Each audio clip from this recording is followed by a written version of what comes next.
Students na gusto pala po mag-start out bago tayo pumunta ng Masters.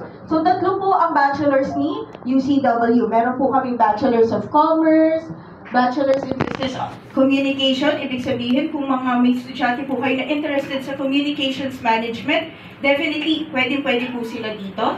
Then, of course, Associate of Arts. Associate of Arts po para siyang first 2 years po sa undergraduate.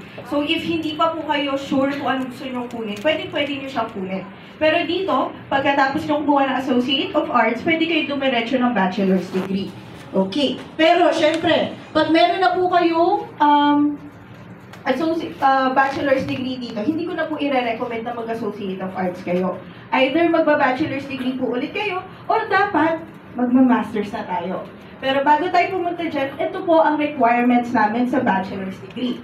Ano po ba? Very basic ngayon si UCW. Unang-una sa lahat, dahil partner namin si Phil Global, free rin ang application fee namin. So, unang-una, wala kayong babayaran kay UCW.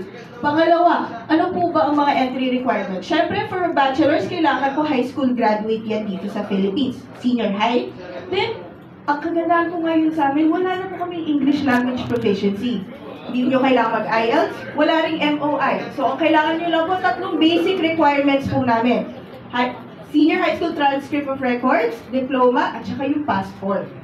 Pero, syempre, punta na tayo sa highlight ko po ngayong araw. Nandito pa po ba tayo? Okay pa po? Masaya pa po tayo? Ready? So, ito po ang ating Masters of Business Administration. So, ito po ang pinaka well-known na program ni UCW. Ino-offer po namin to. 2-year master's degree program na po to.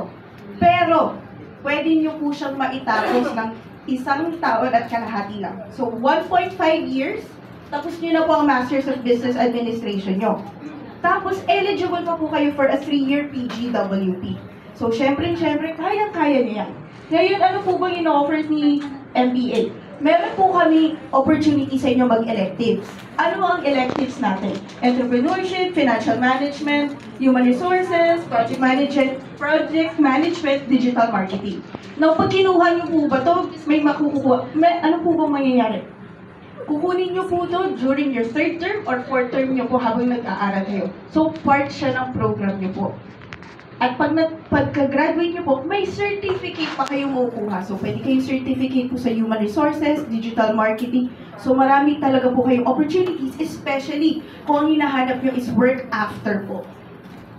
So, ngayon, hindi lang naman yun ang meron ng MBA namin. Meron rin kaming specializations para sa inyo. Meron kami in supply chain management, business analytics, at saka artificial intelligence and machine learning leadership. So, dahil hindi, alam ko po medyo ano na po yan, business administration na, puro business lang. So ngayon, meron kami mga specializations para sa inyo. Okay? At dahil dyan, ito ang entry requirements natin. Natatandaan po natin yung basic requirements ni UCW, transcript of records, diploma, passport. Now, ang kagandahan dito kay master's degree namin, ang grade na kailangan nyo po talaga is around 2.25 to 2.5 nung graduate kayo ng college. Ano po ba yung equivalent? Mga 82 to 84% lang po. Pero, kung masasabit yung application nyo, malalaman nyo agad po naman yan. And ang isa pa pong minimum requirement dyan is basta graduate po kayo ng school or any college dito sa Philippines na recognize mo, may listahan naman kami. Pwede po kayong pumasok. Pangalawa, kung meron po kayong GMAT, GRE, definitely, ma-accept po kayo.